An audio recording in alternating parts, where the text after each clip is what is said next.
me a god. They call me a god. Hi guys, எல்லாம் எப்படி இருக்கீங்க? நம்ம சேனலோட பேர் யுவரக்ஷன். நான் உங்கள் யுவராஜ். கஞ்சிப்பாணி இம்ரான் அப்படின்றவர் யாரு?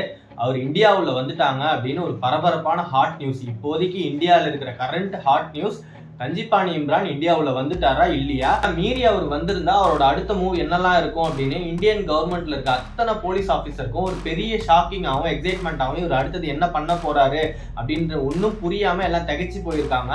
First of all, under world டான்னா என்ன, இவர் வந்து ஒட்டுமொத்த வேர்ல்டையும் எப்படி கனெக்ட் பண்றாருன்னு பார்க்கலாம். இவர் வந்து ஒரு போதைப் பொருளை ஆப்கானிஸ்தான்ல ஆரம்பிச்சு ஸ்ரீலங்காவுக்கு கொண்டு வந்து ஸ்ரீலங்காலேருந்து கொஞ்சம் தூரம் உள்ள தள்ளி போய் இருக்கிற எல்லா இன்டர்நேஷனல் கண்ட்ரிஸ்க்கும் சப்ளை பண்ணிட்டு இருக்காரு. இந்த மேப் எப்படி உருவாகுது, இது எப்படி செயல்படுது, இது எங்கேருந்து ஆரம்பிச்சு எங்க முடியுதுன்றத பத்தி பார்ப்போம். கஞ்சிப்பாணி இம்ரானை பத்தி பேசும்போது நமக்கு ரெண்டு பேர் ஞாபகம் வராங்க. அதுல ஒருத்தர் வந்து ரியல் லைஃப் டான், இன்னொருத்தரை சினிமாவில் பார்த்துருக்கோம். தாவூத் இப்ராஹிம் அப்படின்றவர் இந்தியாவில் இருக்க மோஸ்ட் வாண்டட் லிஸ்ட்ல அவர் தான் நம்பர் 1 அண்டர் வேர்ல்டு டானா இருந்திருக்காரு. எல்லா கண்ட்ரீஸுக்குமே அவர் மூலயமா தான் ட்ரக் சப்ளையா இருக்கு. அடுத்தது சிங்கம் படத்துல டேனி அப்படின்னு ஒரு கேரக்டர் காமிச்சிருப்பாங்க.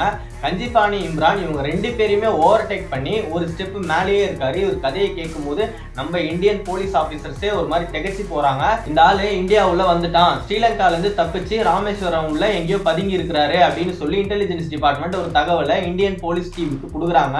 ஸோ அவங்க ராமேஸ்வரம் ஃபுல்லாக ப்ரோட்டோகாலை டைட் பண்ணியிருக்காங்க.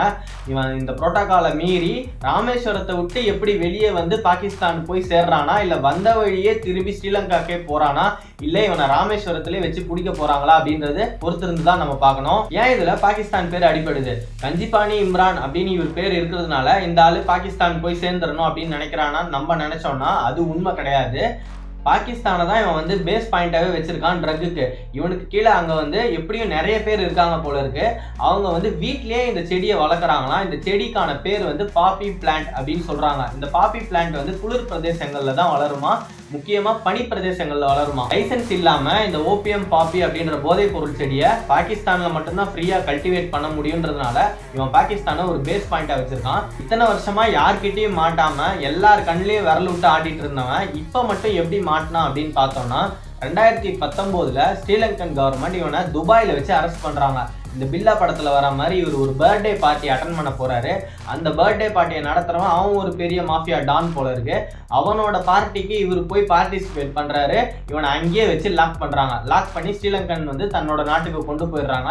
இவனுக்கு ஒரு 6 வருஷம் இம்ப்ரிசன்மெண்ட், ஜெயில் தண்டனை கொடுக்குறாங்க. இவன் என்ன பண்றான், இவனோட ஃபோர்ஸை வச்சு ஜெயிலுக்குள்ள இருந்துகிட்டே இவன் நினைச்சதெல்லாம் சாதிச்சுட்டு வரான். ஸ்ரீலங்கன் போலீஸுக்கு இது ஒரு பெரிய சேலஞ்சிங்கா இருக்கு. இவன் ஜெயிலுக்குள்ள கம்பிக்கு பின்னாடி உட்காந்துருக்கான். ஆனாலுமே கம்பிக்கு வெளியே இவன் மூலயமாவே எப்பயும் ஆஸ் யூஷுவலா ட்ரக் சப்ளை ஆகிற மாதிரி all over the country supply ஆகிட்டே தான் இருக்கு. இவங்களாலையும் தடுக்க முடியல.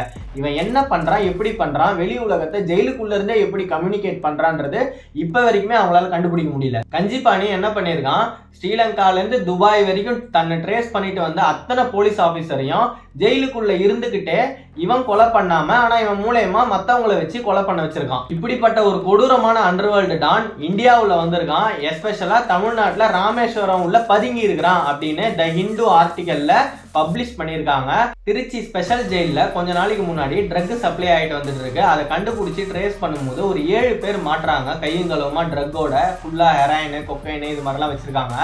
அவங்கள விசாரிக்கும் போது கஞ்சிப்பாணிக்கு கீழே தான் நாங்கள் வேலை செய்கிறோம் அப்படின்னு அந்த 7 பேர் வாக்குமூலம் கொடுத்துருக்காங்க. இவன் பாகிஸ்தானில் ஆரம்பித்து ஸ்ரீலங்கா வந்து ஸ்ரீலங்காலேருந்து கொஞ்சம் தூரம் உள்ளே போய் இந்த இன்டர்நேஷ்னல் பார்டர்ஸ்லாம் இருக்கும் இல்லையா, கேஜிஎஃப்ல சொல்லுவாங்க, நீங்கள் வந்து உங்கள் பார்டரை தாண்டி இன்டர்நேஷ்னல் பார்டருக்குள்ளே வந்துட்டீங்க அப்படின்னு. அந்த பார்டர் உள்ளே போயிட்டோம் அப்படின்னா அது வந்து எல்லாருக்குமே சொந்தம். ஸோ யாரும் அவ்வளோவா கேள்வி கேட்க மாட்டாங்க. இவன் அந்த இடத்துக்கு கொண்டு போய் எல்லா கண்ட்ரீஸ்க்கும் சப்ளை பண்ணிட்டு இருக்கான். ஓகே, இவன் எப்படி ஸ்ரீலங்காலேருந்து தப்பிச்சு இந்தியாவில் வந்திருக்கான்னு பார்த்தா இவன் தப்பிக்கலாம் இல்லை, இவனுக்கு அந்த நாட்டு கவர்மெண்ட்டே பெயில் கொடுத்துருக்காங்க. ஏன் இப்படியாப்பட்ட மோஸ்ட் வாண்டட் பர்சனுக்கு பெயில் கொடுத்தாங்க அப்படின்றது தெரியல.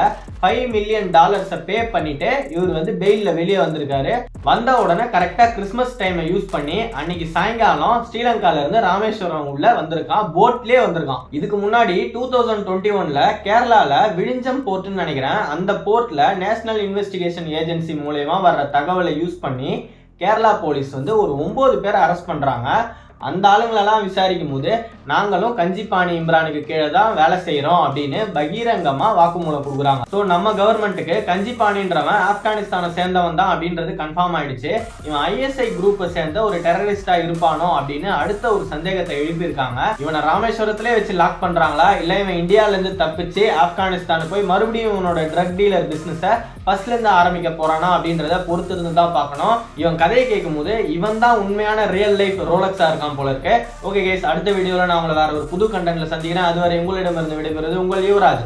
நீங்க நம்ம சேனலுக்கு புதுசா இருந்தீங்கன்னா நம்ம சேனலை சப்ஸ்கிரைப் பண்றேங்க, இந்த வீடியோக்கு ஒரு லைக்கை போட்டுருங்க, அப்படியே சைட்ல இருக்க பெல்லை கிளிக் பண்றேங்க. அப்பதான் நம்ம அடுத்தடுத்து போடுற வீடியோ உங்களை வந்து டக்குன்னு சேரும். தேங்க்யூ.